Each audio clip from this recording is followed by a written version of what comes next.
Si Jose Portacio Rizal Mercado y Alonzo Realonda o mas kilala bilang Jose Rizal ay kinikilalang pambansang bayani ng Pilipinas.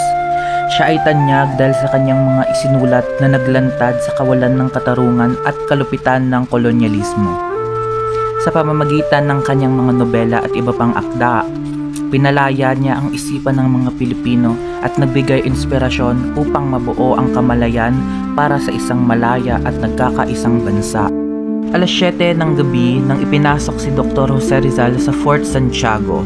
Dito, iba't ibang bisita ang dumating upang makipag-usap sa kanya. Isa sa mga ito ay ang paring si Father Vicente Baliguer, kung saan kanilang tinalakay ang mga usaping may kinalaman sa retraction. Ito ang formula ng retraksyon at propesyon ng pananampalataya.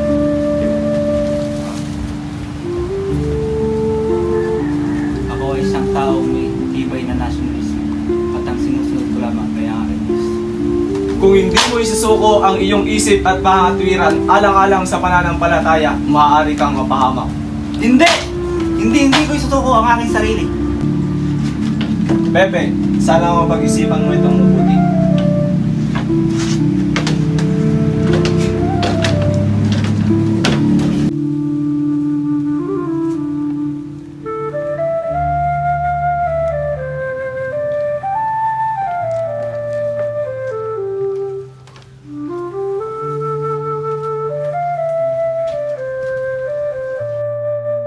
Ngunit ilang oras bago siya barilin, pinirmahan daw ni Rizal ang isang dokumento na nagsasabing siya raw ay isang Katoliko at binabawi niya lahat ng kanyang mga isinulat laban sa simbahan.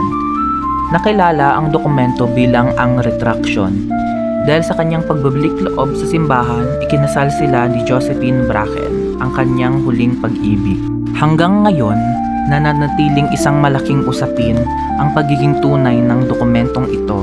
Kung ito ba ay kusa at bukal sa loob na isinulat ni Rizal o isang kasulatang ipinilit lamang.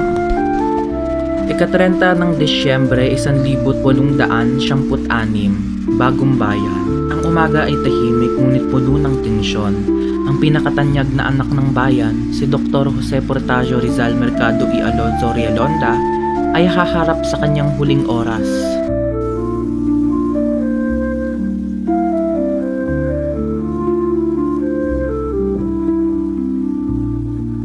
Mamamatay akong hindi kaaway ng Espanya, kundi isang Pilipinong nagmamahal sa kanyang bayan. Hayaang sumikat ang araw ng kalayaan.